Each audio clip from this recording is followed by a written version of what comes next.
Em, Bien, nos acompaña Juan Carlos Báez, eh, connotado científico, investigador y colega.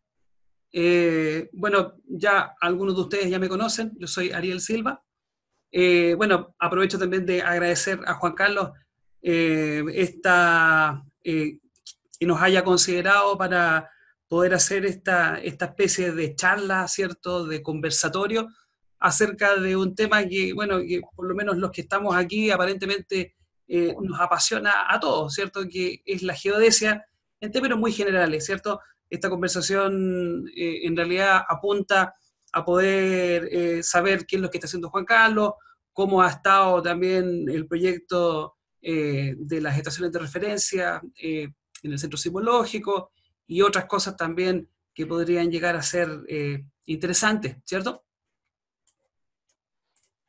Bien, antes eh, déjenme un poquitito que todavía hay gente ahí, ahí estamos. Antes ya de partir con todo, quiero decir que, bueno, esta charla tuvo una muy buena convocatoria. Hasta la 1:30 teníamos 230 respuestas y en realidad yo estoy un poco nervioso ahora porque estamos con 63 participantes y nuestra cuenta de Zoom da hasta 100, ¿cierto?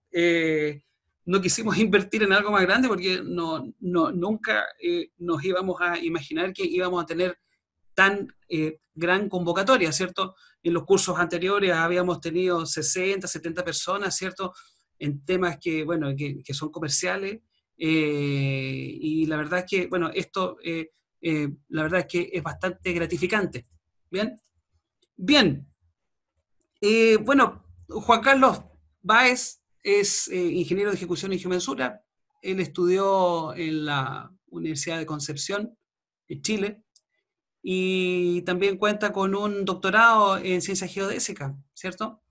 Él estudió en Brasil, también está relacionado con la gente del DGFI, así que, Juan Carlos, no sé si quieres saludar en un principio algunas Sí, palabras.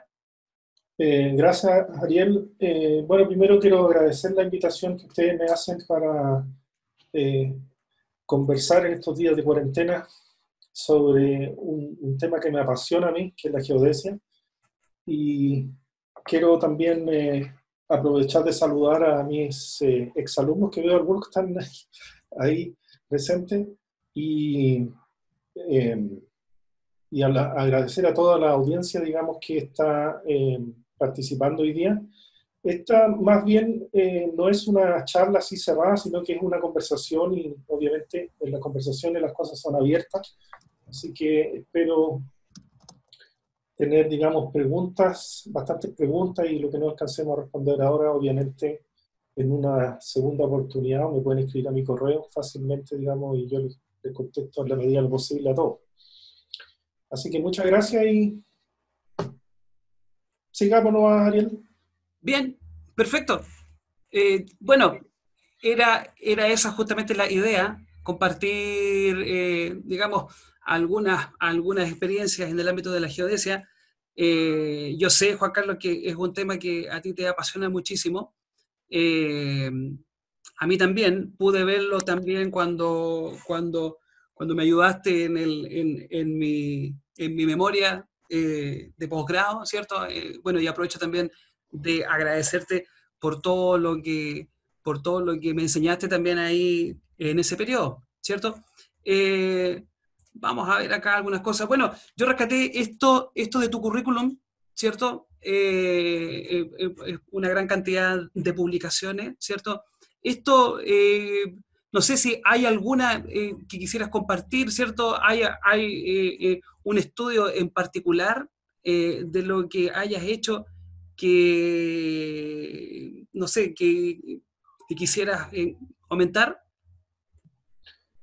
Eh, bueno, la verdad es que la cantidad de publicaciones no son todas solamente mías, sino que las publicaciones que aparecen ahí, ¿no es cierto?, son de los últimos años, son de grupos de investigación en los cuales yo participo a nivel nacional e internacional principalmente, y en los cuales hay una colaboración, ¿no es cierto?, bien estrecha, dado que operar, mantener, ¿no es cierto?, redes del tipo que nosotros utilizamos es bastante oneroso, y entonces generalmente lo que hacemos es compartir y utilizamos los datos en conjunto.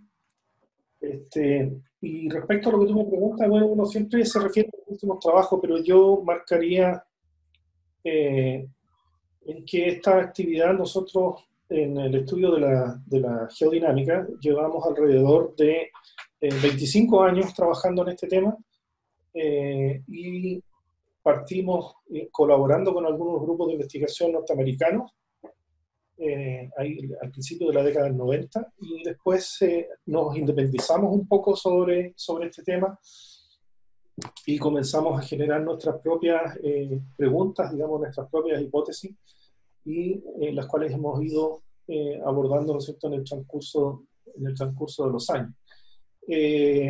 Posteriormente yo me traslado a trabajar en el centro sismológico, en donde mi función más bien es bastante, a pesar de que tiene bastante de investigación, pero principalmente mi actividad hoy día en el centro sismológico tiene que ver con desarrollo. Lo que yo hago de investigación lo hago después, ¿no es cierto?, de mi jornada de trabajo, y los fines de semana, ¿no es cierto?, los feriados y las vacaciones. Así que, pero principalmente, digamos, como acá hay grupos grandes de personas, digamos, investigadores de diferentes partes de diferentes universidades, entonces tenemos una gran productividad científica,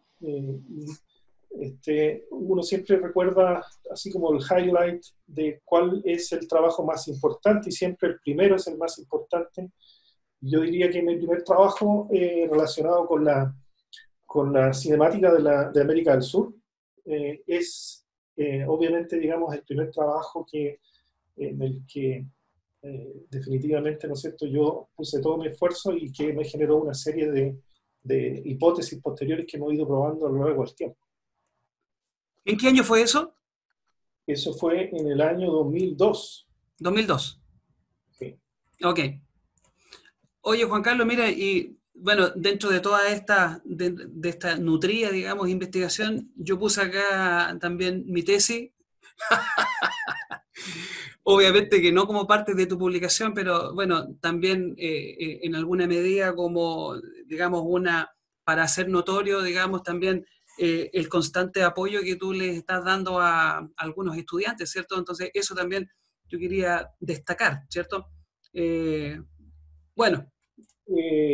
A pesar de que yo no tengo hoy día, o sea, estoy vinculado con la academia, porque igual tengo cursos en la Universidad de Chile. Yo sigo teniendo alumnos de magíster y de doctorado vinculados conmigo, incluso en proyectos de investigación, y en los cuales, ¿no es cierto?, estamos desarrollando trabajos en el área, ¿no es cierto?, tanto los volcanes como la tectónica, ¿no es cierto?, el ciclo sísmico, y cosas más ligadas también con la ingeniería, no solamente relacionadas con los terremotos, la tectónica o los volcanes, sino que también cosas ligadas con la ingeniería. Bien, bien. Juan Carlos, bueno, aquí estamos mostrando parte del último trabajo en el que participaste. Es una publicación en Nature, ¿cierto? Que tú me compartiste hace muy poco. Y acá, bueno, hay varias preguntas, ¿cierto? Yo destaqué dos, ¿cierto? Una es que nos puedas explicar a lo mejor en términos geodésicos aplicados, ¿cierto? Porque, bueno, en términos geofísicos, ¿cierto? A lo mejor un terremoto de subducción eh, se, se explica por sí solo. Pero, ¿por qué sería también importante estudiar los desplazamientos que se producen antes y después de los terremotos? Ya mira, a principios de la década del 90 comenzamos a instalar algunas estaciones en conjunto, como dije, con varios grupos de investigación, y en esa oportunidad estas estaciones GPS solamente en esa época nos permitían observar durante algunos días ¿cierto? Pero en forma continua era un poco complicado, principalmente por las capacidades del hardware, ¿no es cierto?, en la cantidad de memoria que tenían los equipos, por la utilización de las baterías y todo eso. Pero sin embargo, con eso pudimos entender una pregunta que estaba abierta y resolver, que era ¿cómo es la deriva de los continentes, por ejemplo? ¿Ya? Y entonces eso nos permitió tener las primeras estimaciones de, el movimiento de la placa de Nazca, por ejemplo, con observaciones que nosotros denominamos de campaña, y ¿no es cierto?, tener la idea de cómo se movía América del Sur. Después de eso, empezó a bajar un poco el costo de los equipos, ¿no es cierto?, y empezó a tener la posibilidad de tener mayor cantidad de memoria, menor consumo de batería, y eso nos permitió entonces que la observación, que era de pocos días, entonces pasó a ser continua. Eso, junto a el desarrollo o el mejoramiento, ¿no es cierto?, en el proceso de las observaciones, incluyendo correcciones de la atmósfera, ¿no es cierto?, la ionosfera y la troposfera, entonces nos permitió tener soluciones que fueron cada día mejores, y pasamos, ¿no es cierto?, de algunos centímetros hasta tener soluciones que eran, ¿no es cierto?, de un par de milímetros, basado, ¿no es cierto?, en procesos de un día.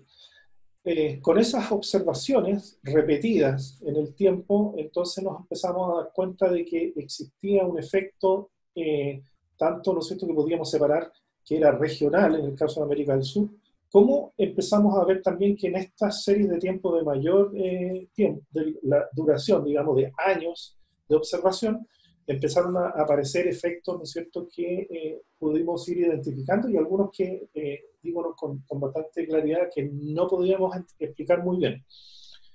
Entonces, lo siguiente que hicimos ahí fue analizar estas series de tiempo como analizando señales, ¿no es cierto?, y entonces empezamos a separar en parte, y dijimos, bueno, esta parte corresponde al movimiento de América del Sur, esta otra parte corresponde, ¿no es cierto?, a lo que presiona el Nazca, y estos otros valores que empiezan a aparecer en nuestras series se refieren, por ejemplo, a terremotos lentos, se refieren a transientes, efectos locales, etc. En particular, en el caso de este artículo, este es un trabajo que nosotros empezamos en el año 2013,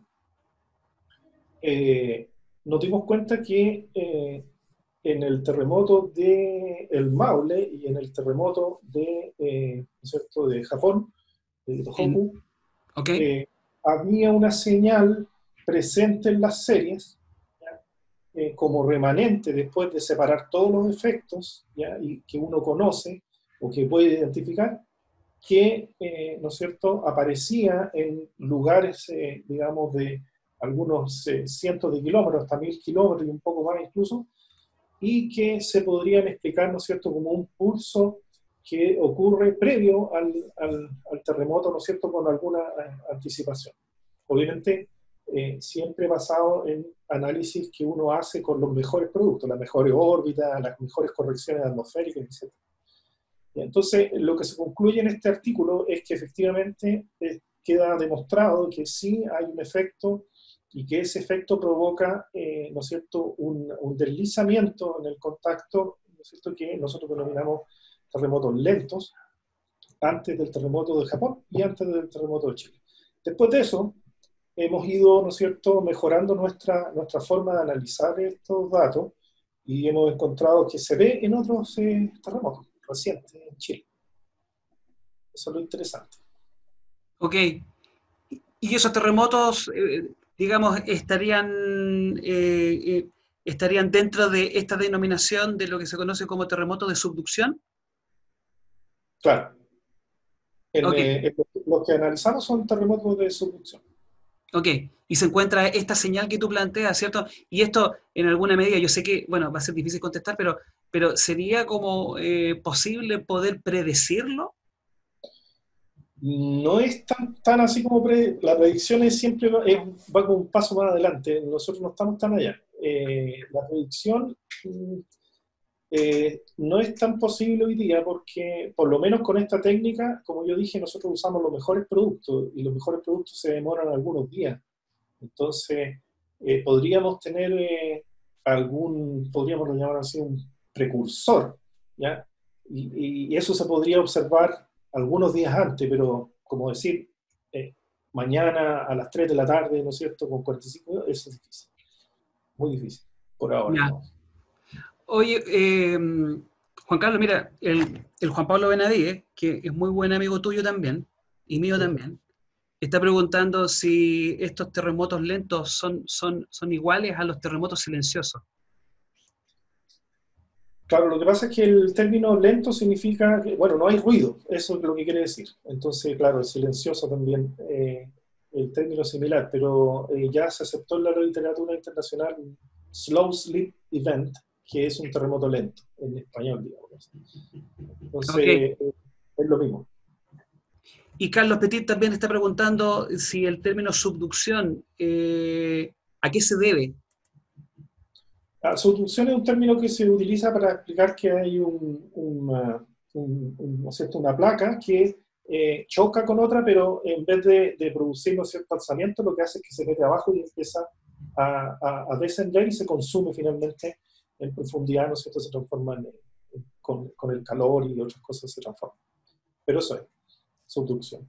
Ok, El principal, no hay que olvidar que en Chile nosotros tenemos varios tipos de terremotos. Tenemos los terremotos que se producen por esta interacción entre estas dos placas, la de Nazca y la de América del Sur, hasta el Golfo de Penas, ¿no es cierto? Y de ahí cambia Antártica, que también tiene también es subducción y gira, ¿no es cierto?, en esa zona.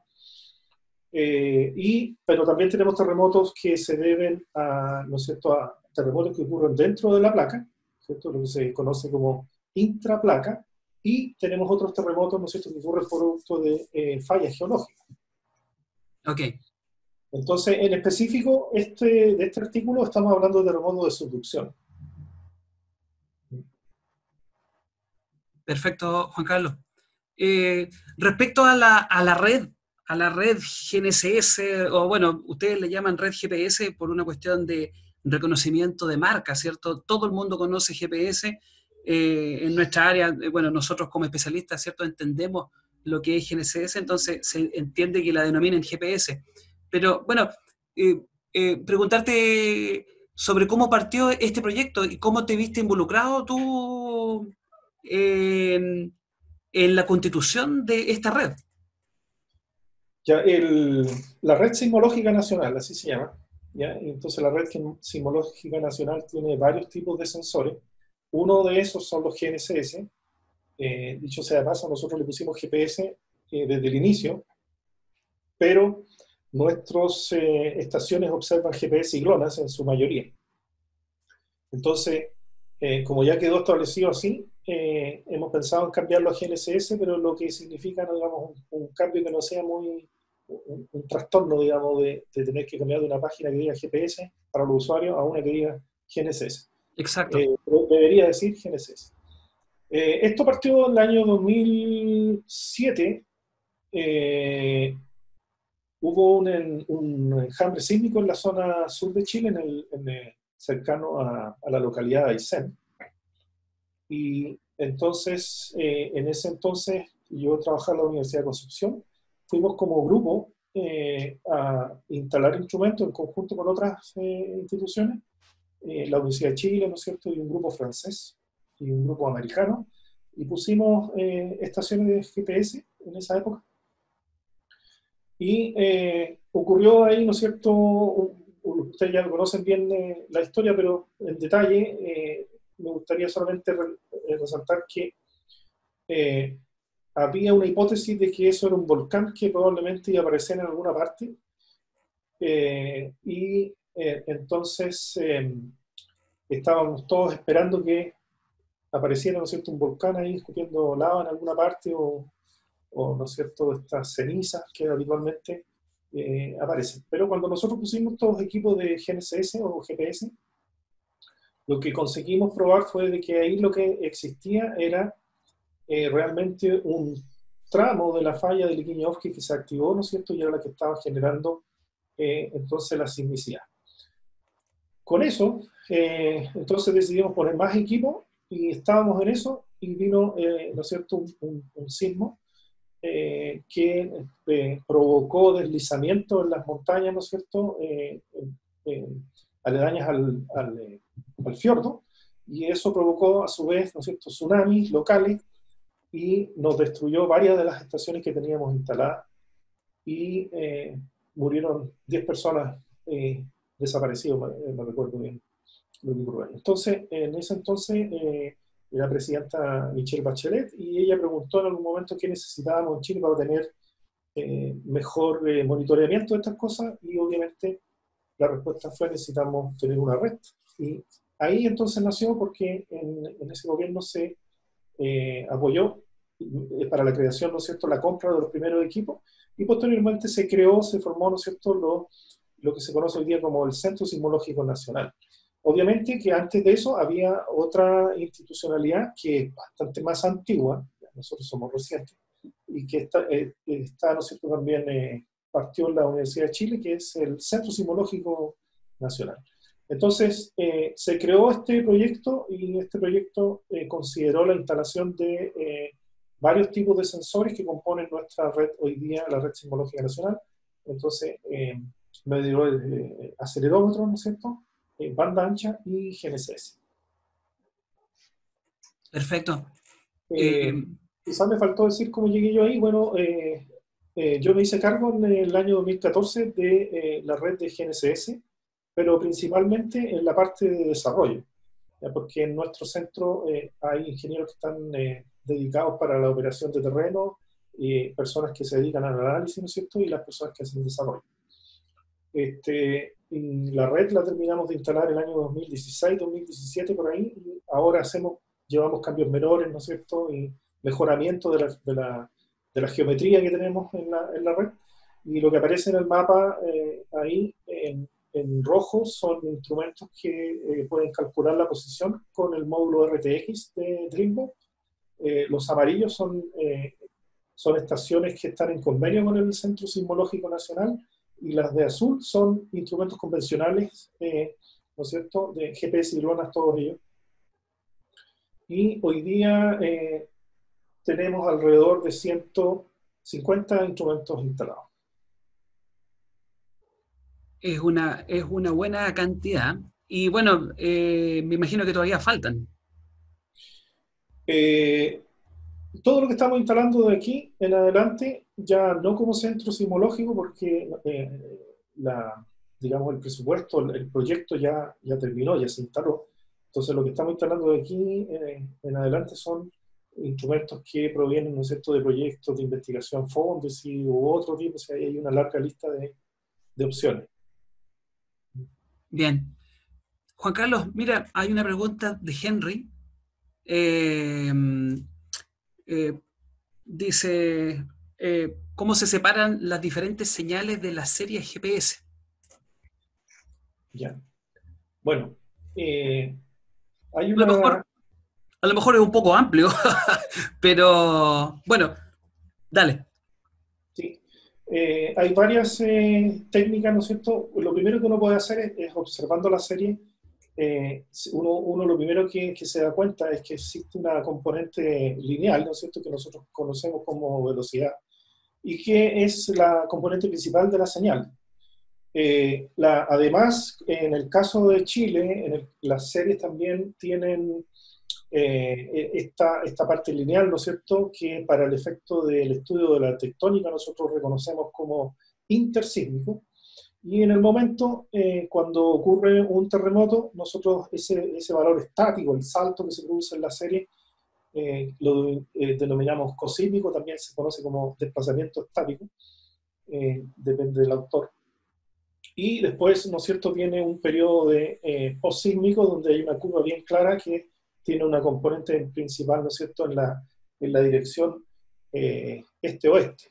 Entonces, esa parte es bastante clara. Lo que viene de ahí en adelante, nosotros si restamos ese efecto, entonces podemos hacer un análisis, y entonces pueden haber efectos seasonales, ya que se pueden explicar con alguna función, ¿ya?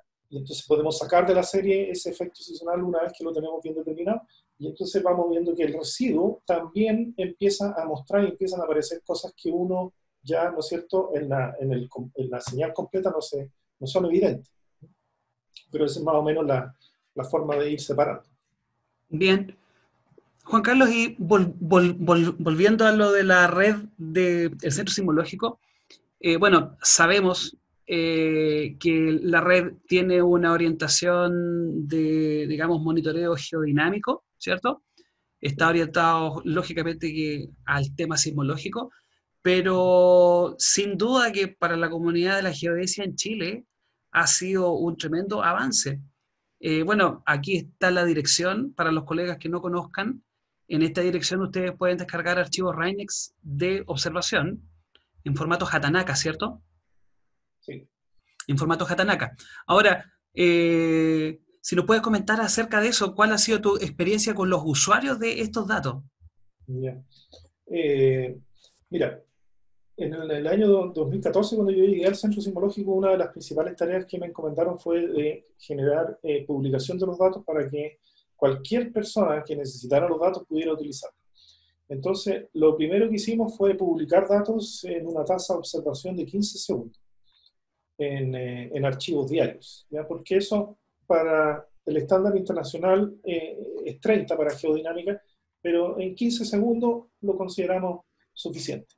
Posteriormente, como nuestro objetivo no es solamente tener observaciones para hacer posicionamiento, como se hace en ingeniería, sino que es trabajar con los datos en tiempo real, y los datos en tiempo real los observamos a 1 Hz, entonces decidimos publicar a 1 segundo. Lo que, ¿no es cierto?, obviamente es un archivo bastante mayor, entonces hay que tener el espacio y los discos y toda la infraestructura para que eso funcione. Servidores, qué sé yo. Exactamente. Y entonces nuestros servidores normalmente tienen estos discos de estado sólido y que tienen una duración, de repente fallan, hay que cambiar, y bueno, esto de todo ese esquema.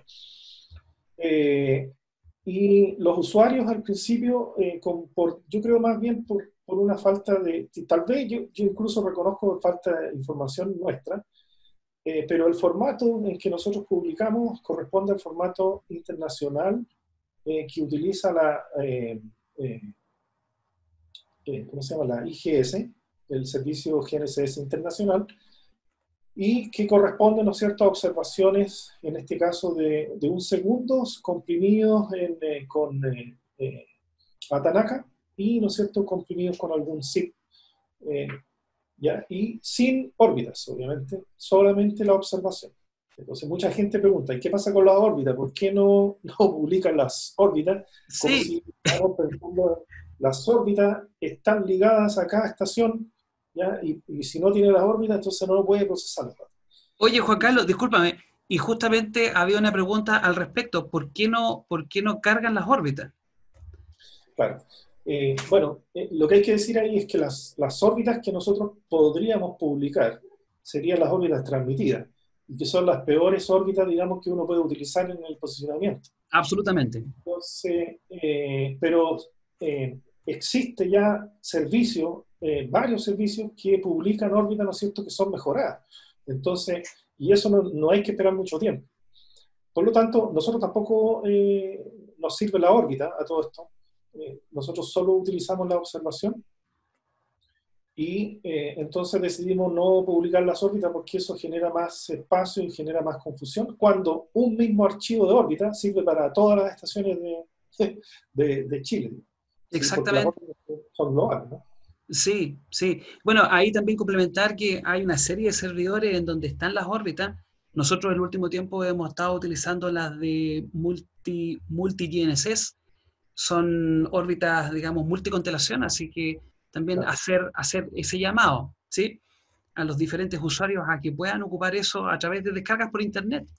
Eh, bueno, ahora, mira, bueno, había una serie de preguntas, voy a tratar de ordenarme y tratar de, digamos, de incluir estas preguntas en algún momento apropiado, ¿cierto? Pero bueno, para seguir con la conversación, Juan Carlos, quisiéramos saber en qué se encuentra la geodesia hoy en día.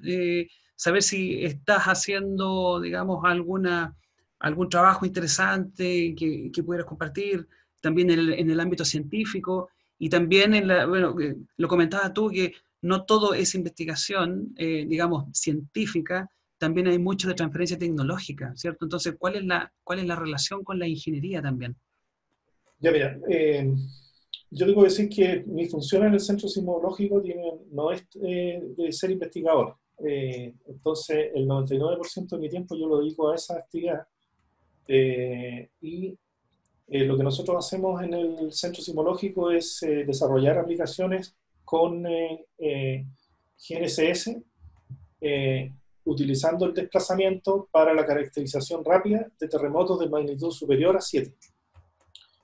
Ese es nuestro objetivo, nuestro target. ¿Ya? O sea, instalar la red, operar la red, ¿no es cierto? Tener el stream de datos en un servidor, procesar esos datos, ¿cierto? Generar la serie de tiempo y todo eso para que cuando haya un evento en 2 o 3 minutos de datos, nosotros seamos capaces de determinar cuál es la magnitud del terremoto y cuál es la distribución de slip o del salto que se produce, ¿no es cierto?, en el contacto en el caso que el terremoto sea de subducción. Así que la mayor cantidad de tiempo yo la dedico a eso. Algunas otras cosas que hago son, tengo un curso en la facultad de GNSS aplicado a terremotos, claro, ya en conjunto con dos colegas que son sismólogos. Eh, y también, ¿no es cierto?, tengo estudiantes de pregrado, de magíster, de doctorado, tengo uno y uno ahora, ¿no es cierto?, en los cuales trabajamos, no son todos de la Universidad de Chile, algunos son de otra universidad igual, y lo que normalmente hago yo es recibo estudiantes en práctica entre enero y marzo. Más o menos eso es lo que toma mi tiempo en el centro sismológico. Y en investigación, igual tengo algunas cosas que son varias a todo esto, pero como les digo, en otros momentos, eh, y participo en 3 proyectos Fondesit, en uno de ellos está terminando ahora, y todos tienen que ver con el ciclo sísmico y con los terremotos lentos y con los grandes terremotos. ¿Ya? Uno entonces que está terminando con un colega académico, el profesor Ruiz, Sergio Ruiz, de la facultad. Otro proyecto, ¿no es cierto?, que habla sobre en la que estudiamos el Chile Central, en la cual tomamos estos datos sísmicos, datos GPS, etcétera, y analizamos esta serie de tiempo para ir entonces tratando de descubrir qué es lo que ocurre entre terremotos, con Marco Moreno de la Universidad de Concepción, y está, ¿no es cierto?, partiendo otro proyecto con Sergio Ruiz, en el cual vamos a analizar la relación que hay entre terremotos lentos y grandes terremotos. También hay un proyecto en el que yo también participo, que es el Plate Boundary Observatory, junto con el GFZ de Alemania, donde hay una red, ¿no es cierto?, instalada en el norte de Chile principalmente, y estamos instalando más estaciones en esa zona. Y hay otra propuesta ahora, de 2 proyectos, son 3 proyectos aprobados, uno es chileno y los otros son uno en Alemania y otro en Francia, que se va a instrumentar ahora durante este año y parte del próximo, la zona entre La Serena y Taltal, ¿no es cierto?, para analizar el gap sísmico, la pérdida sísmica que hay en esa zona.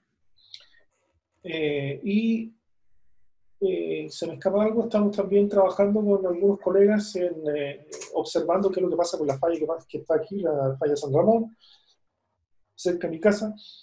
¿No es cierto?, la falla de Magallanes, ¿no es cierto?, la Romeral acá cerca de La Serena, entre otros sistemas de falla.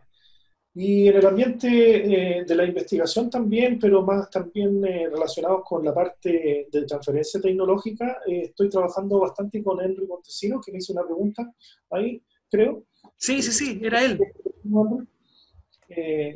Eh, con Henry estamos viendo varios temas interesantes que tienen que ver con el desarrollo de modelos de geoide, ¿no es cierto?, para la utilización en ingeniería, conjunto con GNSS, o también estamos viendo algunas cosas que están relacionadas con análisis de deformación, ¿no? Estamos partiendo de algunas ideas, ¿no es cierto?, también con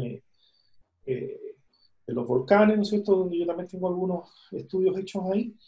Sí, Nos interesaría también un tema, desarrollar un tema que Leandro está un poco más adelante que yo en eso, que se refiere a la reflectometría, ¿no es cierto?, para el análisis eh, de señales ¿no es cierto?, del GPS, pero ya estas señales que vienen de rebote, ¿no es cierto?, desde el piso o desde el entorno, digamos, para transformar ese multicamino que uno normalmente recibe en una señal que podría ser, por ejemplo, el nivel medio del mar o el cambio en la superficie.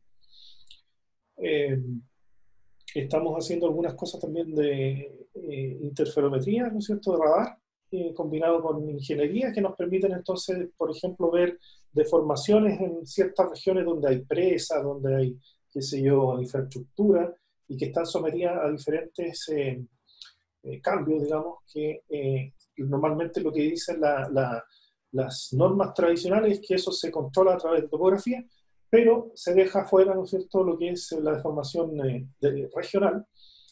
¿Ya? Y entonces con esta combinación de técnicas eso es perfectamente posible y que se podría combinar incluso con las mediciones in situ de topografía tradicional. Estamos viendo también la posibilidad de generar correcciones, para transmitir correcciones con la gente de bienes nacionales. Hemos tenido algunas conversaciones, eso está partiendo todavía, pero yo creo que luego va a funcionar, y junto con el IGN también. Y estamos también analizando lo que es el cambio de multiépoca, ¿no es cierto? Quiere decir cambios de época en los sistemas de referencia y cuál es el impacto, sobre todo en Chile, donde tenemos terremotos y deformación bastante fuerte. Más o menos esa es la idea de las cosas que estamos haciendo, no solamente yo, sino que yo me refiero a son grupos de trabajo eh, que están en esto. hay hay harta ocupación. Eh, Juan Carlos, en el ámbito de la especialización en geodesia, ¿cierto? Yendo a algo seguramente un poco más académico, ¿cierto? Eh, ¿Qué es lo que se puede, bueno, tú nos comentaste ahora, digamos, a grandes rasgos, ¿cierto? Pero ¿qué es lo que se puede estudiar? ¿Qué es lo que sería interesante hoy en día, por ejemplo, para un estudiante, ¿cierto? ¿Qué es lo que podría, en qué se podría trabajar, digamos? ¿Tú dices como para un proyecto de tesis o Eh, investigación? en general, habitualmente, bueno, en el caso de los estudiantes, ellos lógicamente están buscando una titulación, un grado, ¿cierto? Y lo hacen a través de alguna investigación. Pero a lo mejor en el ámbito más aplicado también puede ser la pregunta. Claro. Bueno, yo mencioné varias cosas que son interesantes ¿no es cierto?, de trabajar todavía en el pregrado, incluso en el posgrado, eh, ¿cierto? Pero yo diría que quizás el posgrado requiere un poquito más de especialización, sobre todo en la parte de programación, análisis de señales, trabajo con volúmenes grandes de datos, ¿no es cierto? Porque cuando uno analiza imágenes de radar, ¿no es cierto? No es una imagen la que tiene que analizar, sino que son hartas imágenes y Sí, hacer después una serie de tiempo, entonces requiere algo de entrenamiento en esa parte. Pero las deformaciones se pueden utilizar en muchas áreas, o sea, tanto para el análisis de los terremotos, los volcanes, en la ingeniería, ¿no es cierto? En el mismo caso de las ciudades, por ejemplo, nosotros hemos visto aquí en Santiago, en algunas imágenes, en series de tiempo, ¿no es cierto?, de radar, haciendo interferometría de radar, en que Santiago tiene una zona que se hunde y probablemente el hundimiento sea producto de la falta de agua o la extracción de agua. ¿Ya? Y eso se corrobora en alguna medida con observaciones que nosotros tenemos de GNSS, con la dificultad de que la técnica de radar, ¿no es cierto?, es más regional respecto del GNSS, que es puntual. Entonces, si no tenemos una estación justo en el punto que se hunde con GNSS, probablemente no lo vemos, no se va a observar, claro. pero la interferometría tiene un poco menos de presión, pero tiene mucho más, puede abarcar una zona mucho más amplia. Sí. Juan Carlos, mira, bueno, hay una gran variedad de preguntas. Quizás estas como para responderlas más rápido, pero mira, hay un colega que pregunta, en términos generales, ¿cierto? ¿Cómo podría determinar el desplazamiento de un punto geodésico? una, una estación de referencia continua. Ya. ¿De las nuestras o de cualquiera? Bueno, en el caso de las que tienen ustedes. Claro, ya mira. Si supongamos que nosotros observamos durante 24 horas y esas 24 horas las calculamos, las procesamos, ¿no es cierto?, en conjunto con una red de estaciones. Digamos que vamos a usar la técnica diferencial eh, para hacer la estimación en una red, ¿no es cierto?, un poco mayor. Y entonces en un día calculo la posición geocéntrica de esa estación, al día siguiente vuelvo a calcular y al día siguiente vuelvo a calcular. Entonces, si yo tengo una serie de días en que calculo la posición, entonces yo puedo decir hay una variación en la posición estimada, ¿cierto?, con respecto al primer día. Ahora, esto de aquí, que nosotros considerábamos como continuo, digamos, o igual, ¿no es cierto?, en diferentes periodos de tiempo, nos hemos dado cuenta en los últimos años que eso no ocurre. Y hay cambios significativos, ¿no es cierto?, en estas tendencias, en la parte lineal, en la velocidad, ¿no es cierto?, con que se mueven las estaciones. Por lo tanto, la única posibilidad de controlar eso en forma permanente es tener estaciones continuas y analizar esos datos diariamente, ¿no es cierto?, por lo menos en ese estándar, porque hay otro estándar, ¿no es cierto?, que toma 7 días y los combina y entonces tiene una solución de semana, ¿no? Pero con el análisis diario es suficiente para ver, ¿no es cierto?, el comportamiento de una estación y obviamente en periodos largos de tiempo. Observaciones de 24 horas que se procesan diariamente y eso poder crear una serie de tiempo para el posterior análisis. Correcto. En esa serie de tiempo ¿no es cierto?, larga, entonces uno puede analizar esos resultados y entonces llegar a una conclusión de cómo se está moviendo por lo menos esa estación o regionalmente. Es obvio que pueden haber efectos que están relacionados con la tectónica, pero también pueden haber efectos locales. Como yo mencionaba, el caso, ¿no es cierto?, donde se saca agua y el terreno se hunde, entonces ese es un efecto realmente local.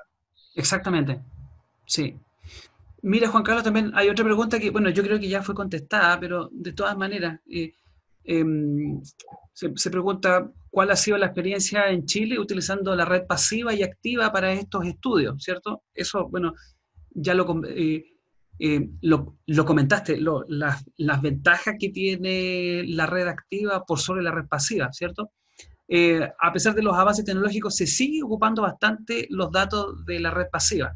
¿Qué consideraciones se tiene para que la red pasiva pueda estar a la par en calidad de datos con la red activa? Ya. Bueno, el Instituto Geográfico Militar tiene un programa de observación bien interesante en ese contexto, en conjunto con algunos grupos de investigación. Nosotros no hacemos observaciones de las estaciones pasivas por un tema digamos, Logístico.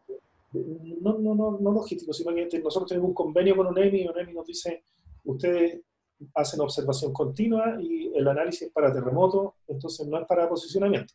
Ah, perfecto. Ok. Pero, pero, pero nosotros compartimos los datos con IGM, digamos, de nuestra red activa, obviamente, y con todos los usuarios, digamos, con todo el mundo. Pero principalmente con IGM, entonces ellos desarrollan observaciones de campaña y que resulta interesante todavía porque si bien no soy muy fan yo de las estaciones de observación periódica, pero contribuyen significativamente para la gente que trabaja en posicionamiento porque todavía no tenemos suficiente cobertura de todo el país, digamos, para tener una estación cada 25 kilómetros, que sería lo ideal para hacer posicionamiento, ¿no es cierto?, en ingeniería o en cualquier servicio. Entonces, las estaciones de observación continua que todavía se realizan, el IGM mantiene aún, complementan, ¿no es cierto?, las de las estaciones continuas, estas periódicas, digamos, y son útiles. Y hay que, por lo menos en el área, ¿no es cierto?, de la tectónica, hay que considerar de que esas observaciones nos dieron las primeras luces de cómo esta cosa funcionaba, digamos, cómo el Chile, ¿no es cierto?, principalmente en el área de subducción, se comportaba, ¿no es cierto?, en el periodo intersim. Bien. Bueno, hablaste de radar también, Juan Carlos. Acá hay una pregunta también asociada a los acelerómetros. ¿Cómo se puede asociar la información de un acelerómetro en los estudios que ustedes hacen? Ya, bueno, obviamente lo que se entiende ahí, el acelerómetro mide aceleración. Nosotros medimos desplazamiento. O sea, nuestra Exacto. observación a partir de la posición y comparando la posición en diferentes momentos, la información que nos entrega es el desplazamiento. Pero lo que podemos hacer para ver, nos ha saltado siempre digamos, la inquietud inicial era el GPS que observa a una menor tasa, por una cuestión tecnológica nomás, a una muestra por segundo, y los acelerómetros normalmente 200 o 100 muestras por segundo. ¿Será que vemos lo mismo en las señales? O, por ejemplo, en velocidad con los equipos que miden la velocidad de la onda, banda ancha en este caso. Entonces, hicimos en un momento con uno de mis colegas, Felipe Leighton, tomamos los datos de aceleración y los llevamos ¿no es cierto?, los integramos para tener velocidad y tomamos los datos de GNSS en desplazamiento y los derivamos para tener velocidad y comparamos ambos registros. ¿Ya? Y la conclusión de eso es que se ve exactamente lo mismo. O sea, si bien el muestreo en el GNSS es menor, pero la señal es clara, ¿no es cierto?, se ve lo mismo. Ok. Juan Carlos, en el ámbito de la geodesia aplicada en ingeniería, ¿cierto? Y a lo mejor estamos cambiando fuertemente de tema, ¿cierto? ¿Cómo ves tú la vinculación entre la geodesia y la topografía? Entendiendo, entendiendo que hoy en día son prácticamente no la misma ciencia, pero cumplen digamos, una función similar, entendiendo que, bueno, estamos hablando del posicionamiento preciso, ¿cierto? Enfocado en diferentes, digamos, industrias, en diferentes actividades. ¿Cómo ves tú la vinculación entre estas dos técnicas? ¿Ya? Lo que yo estoy viendo hoy día es que estas cosas están cada vez más juntas y la verdad es que nunca han estado separadas. Exacto. Eh, el posicionamiento, sea, ¿no es cierto?, local o global, ¿no es cierto?, hoy día es prácticamente lo mismo, el procedimiento es muy parecido. Quizá uno observa menos y menos tiempo, digamos, con el GNSS, pero hoy día, ¿no es cierto?, son prácticamente, están muy cercanos. Y yo digo que el paso que nos falta todavía es tener la posibilidad de vincular directamente, por ejemplo, la obtención de la posición a partir de GNSS a un sistema, ¿no es cierto?, elipsoidal, con la determinación de la altura, por ejemplo, ortométrica en forma directa. Y para eso, obviamente, necesitamos todavía trabajar un poco.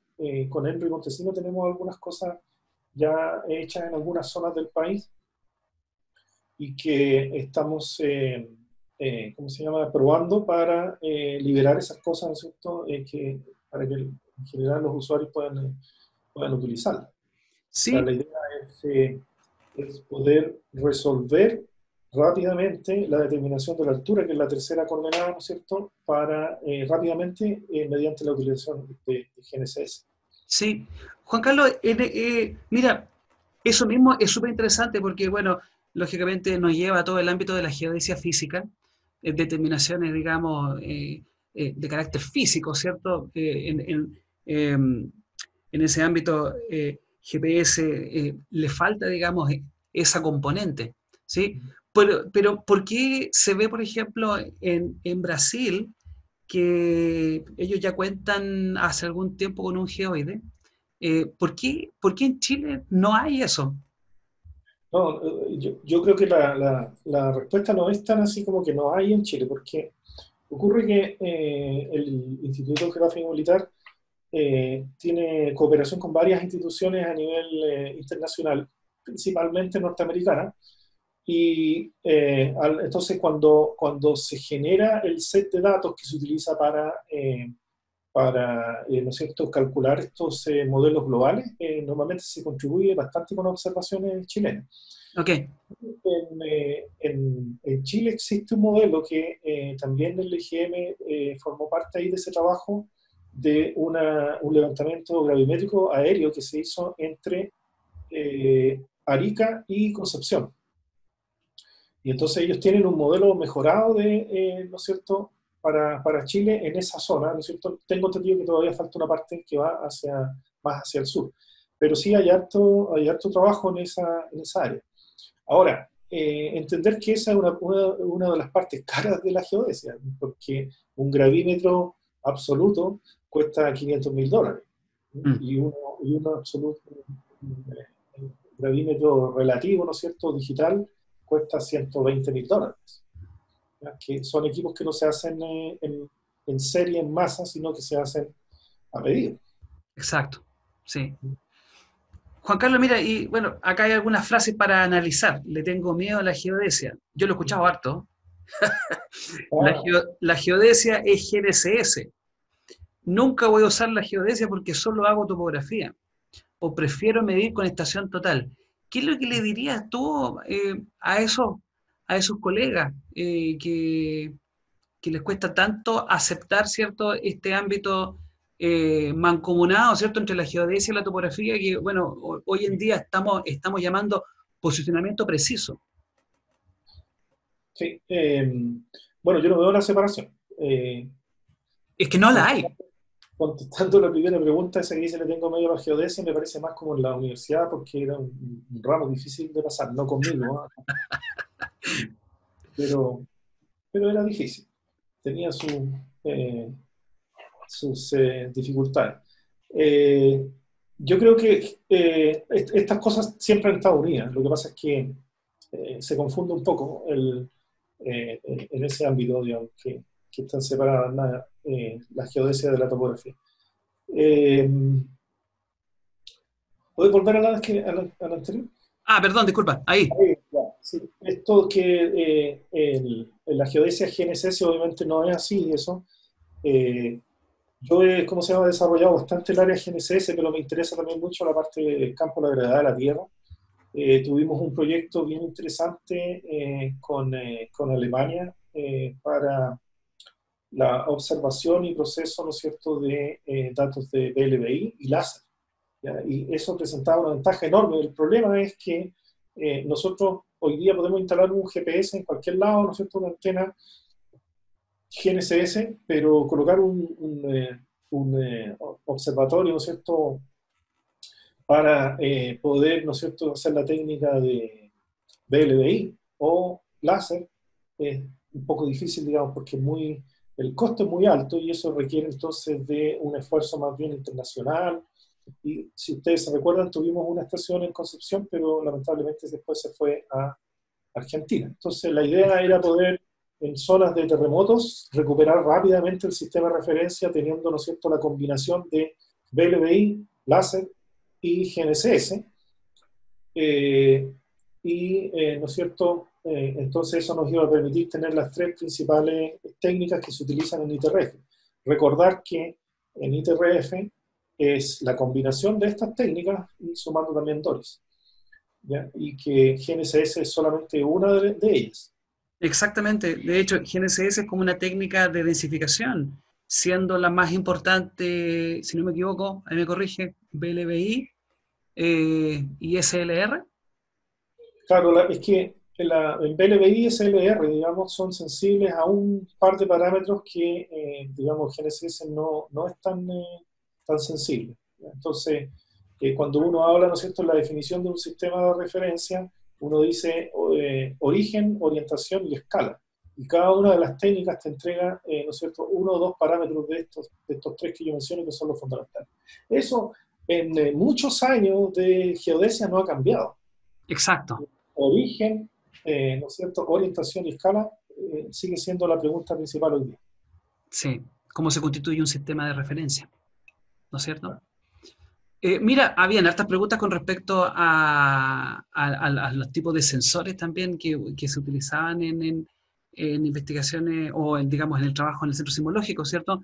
Creo que ya hemos hablado de eso. Déjame ver acá.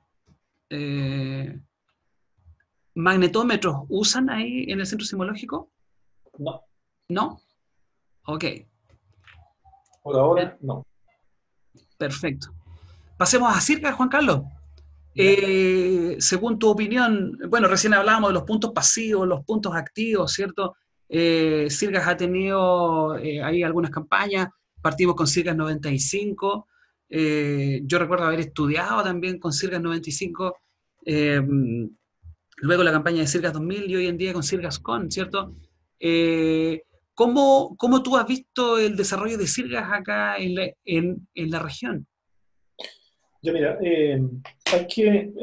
la memoria es un poco frágil y uno se olvida a veces de en qué contexto se desarrolló esto. Y el proyecto Sirgas se desarrolló pensando en poder migrar, ¿no es cierto?, de un sistema topocéntrico local a un sistema geocéntrico global, compatible, ojalá, ¿no es cierto?, con las técnicas de navegación con satélites artificiales como GNSS, en ese entonces GPS solamente. Exacto. Pero en esa época, en la década del 90, principios de los 90, ¿no es cierto?, este grupo invitó a todas las agencias nacionales en América del Sur y Centroamérica para formar parte de este proyecto. Y entonces se generó una propuesta primera que fue el migrar, ¿no es cierto?, a través de observaciones periódicas y poder definir entonces un marco de referencia para América del Sur que reemplazara a los sistemas topocéntricos locales, como PSAT 56, SAT 69, entre otros, porque hay que recordar que en América del Sur había una larga lista, ¿no es cierto?, de sistemas de referencia topocéntricos locales. Esa fue la primera talla y se cumplió en el año 95 con el SIGAS 95 y se repitió, ¿no es cierto?, en el año 2000 con el SIGAS 2000 y se ha ido repitiendo sucesivamente, ¿no es cierto?, después de eso, porque una vez que ya aprendimos a hacerlo, entonces se comenzó a hacer en forma semanal, en forma diaria, en forma semanal, y de eso quedaron a cargo las agencias cartográficas que son responsables de la geodesia de cada país, más algunos grupos científicos como, ¿no es cierto?, en Alemania o también en Estados Unidos, que participan de esto y hoy día, ¿no es cierto?, también está involucrada la Asociación Internacional de Geodesia, el Banco Mundial y, bueno, y una serie de otras cosas. Como segunda tarea se fijó la propuesta de tener un sistema de referencia vertical. Eso todavía no está finalizado, obviamente ha tomado mucho más tiempo porque involucra tanto redes de nivelación como datos de gravedad. Y es bien conocido la idea de, ¿no es cierto?, que los datos de gravedad son muy valiosos, tanto para la prospección minera como estratégica, ¿cierto? Eh, y balística me refiero yo. Entonces no es tan fácil. Sin embargo, el grupo de Vertical tiene bastante trabajo avanzado en este tema. Todavía no está finalizado, ¿ya? Pero también es una pregunta abierta a nivel global, ¿cierto? Porque si tenemos sistemas de referencia horizontales, geocéntricos, ¿no es cierto? Llamémoslo así, y tenemos algunas aproximaciones para sistemas de referencia vertical, pero todavía es un tema que está en desarrollo. Entonces, como conclusión, yo lo que diría ahí es que el SIRGAS fue una iniciativa muy bien planteada, en la cual participaron la mayoría de los países, hay algunas excepciones eh, todavía, pero participaron la mayoría de los países y asumiendo, ¿no es cierto?, entonces esta migración de pasar del sistema topocéntrico local a un sistema geocéntrico global compatible con las técnicas de GPS o GNSS. De navegación satelital. Sí. Bien. Y bueno, así como las matemáticas, hay algunas situaciones que todavía no tienen respuesta, ¿cierto? Como la hipótesis de Riemann. En el ámbito de la geodesia, ¿tú ves algo similar?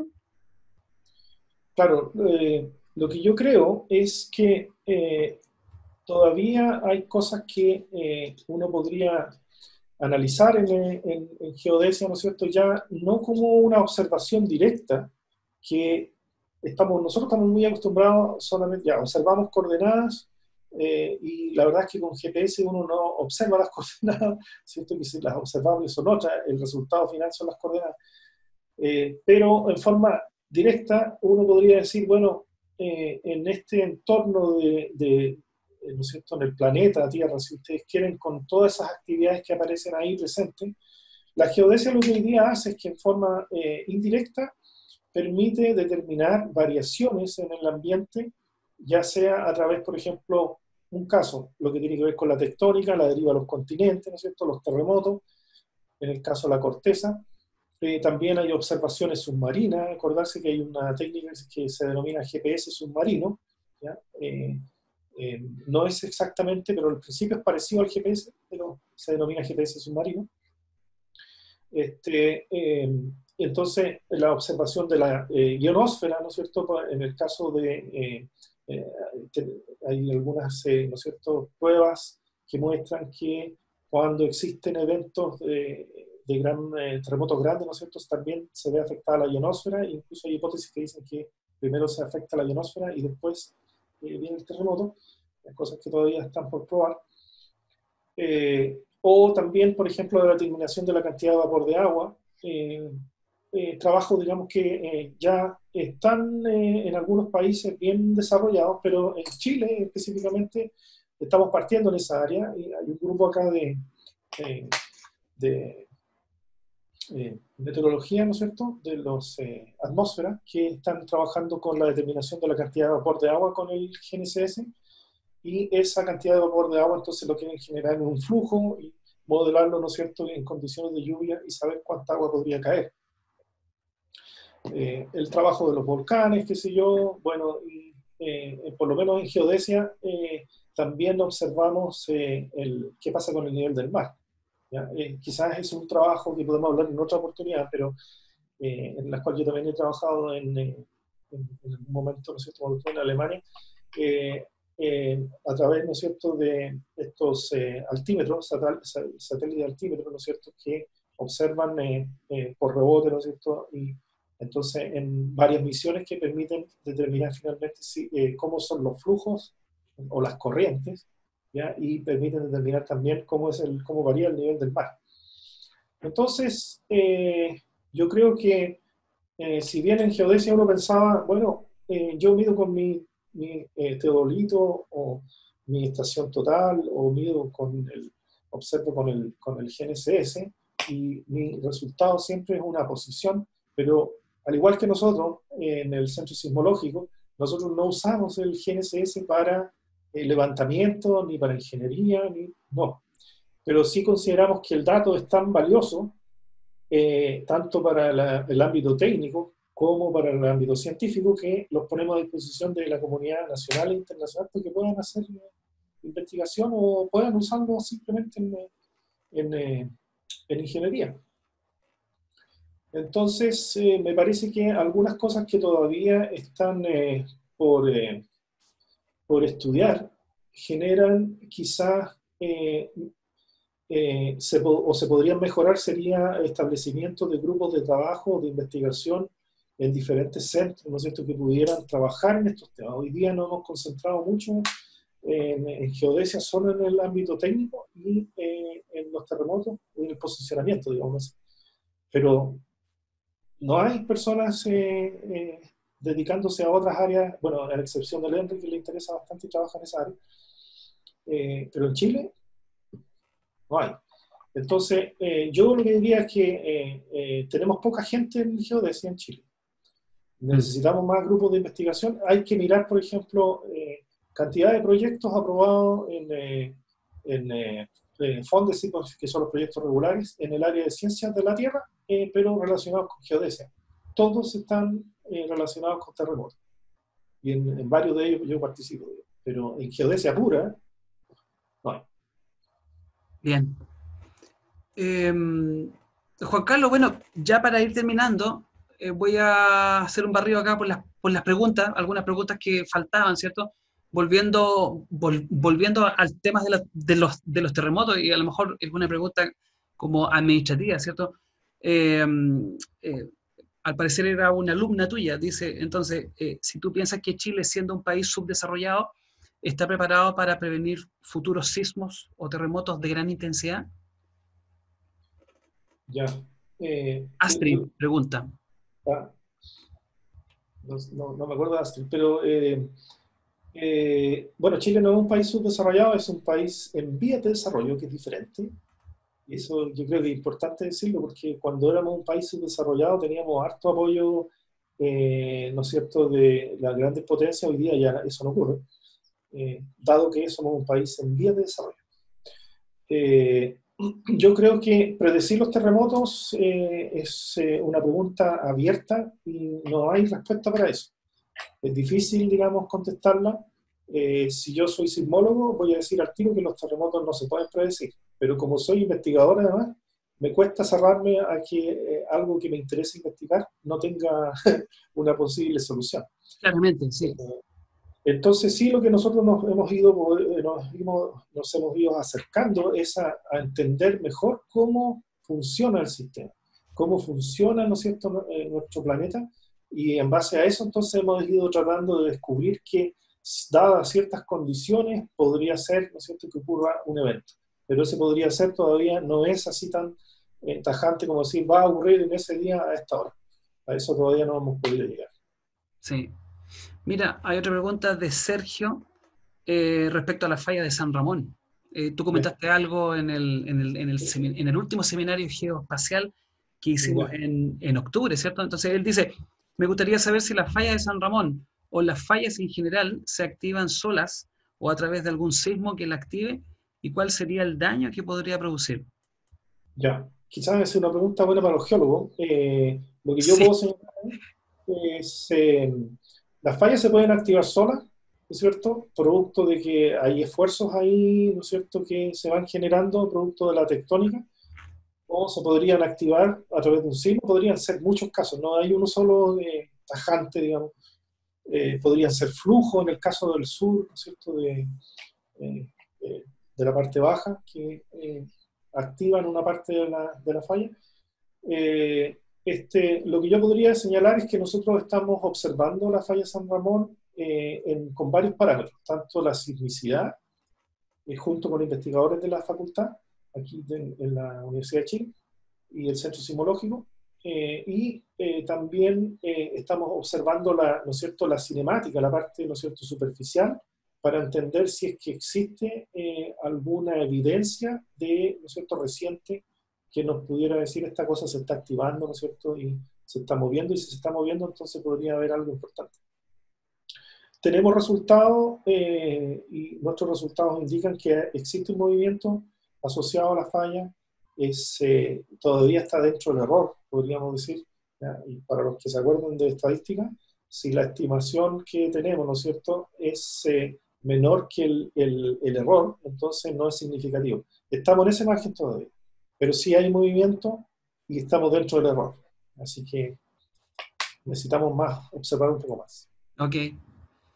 Juan Carlos, hay una pregunta interesante respecto a la monumentación. Ya. ¿Cómo afecta el tipo de monumentación, ¿cierto?, en las series de tiempo? Me imagino que se refiere a las estaciones de referencia continua, ¿cierto? ¿Y cuál es la Claro. más recomendable? Ya.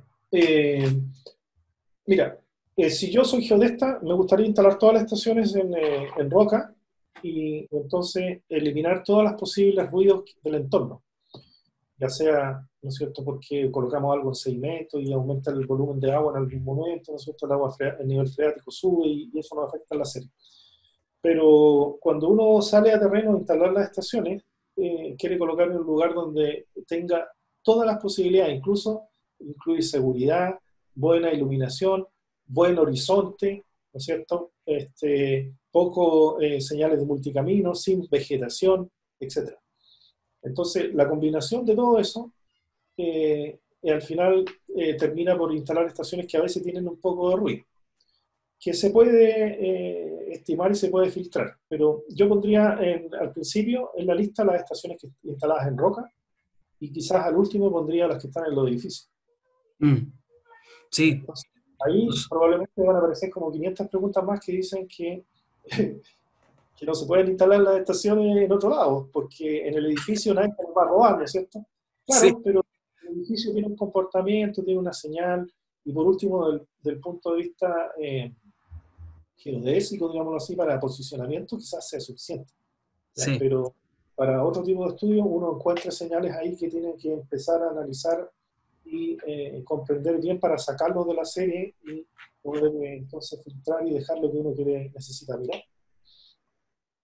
En ese orden pondría yo entonces la calidad de las estaciones. Nosotros tenemos de todo, incluso en el techo, sí. porque también a veces es difícil encontrar un sitio que sea seguro y ya hemos tenido robos en varios sitios, sobre todo en la zona norte de Chile, donde tienen harto tiempo para hacer eso.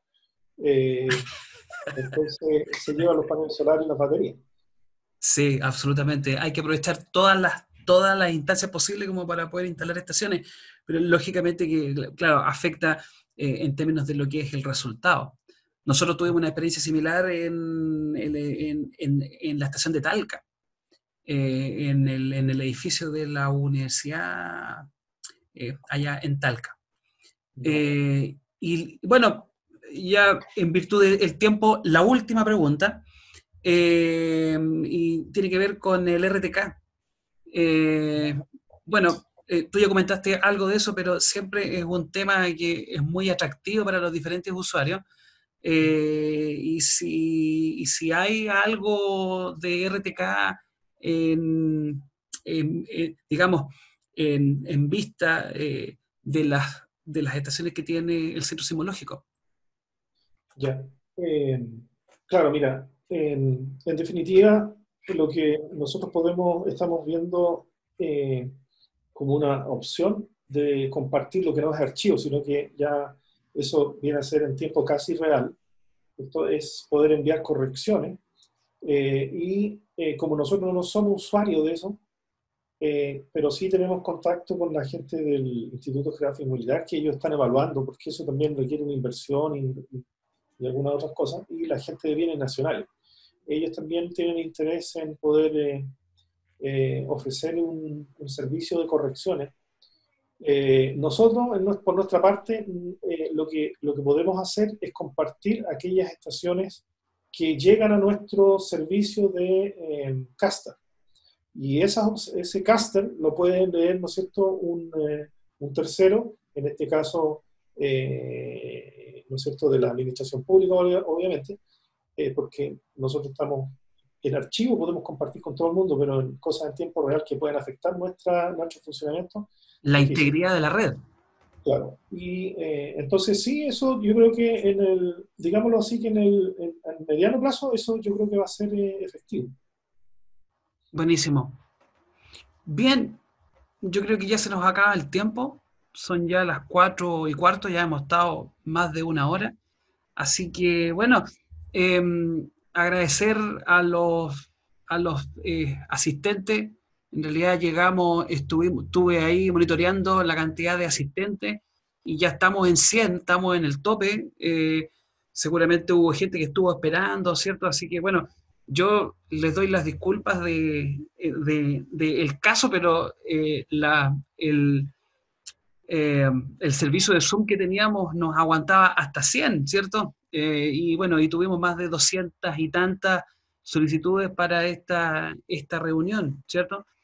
Y bueno, y por supuesto, agradecer a Juan Carlos por esta instancia que nos ha dado también de poder difundir esta, esta ciencia, ¿cierto? Esta actividad que es tan interesante para nosotros. Juan Carlos, Ya, bueno, yo también quiero agradecerte a ti, a Geocom, ¿no es cierto? Y a las personas que participaron.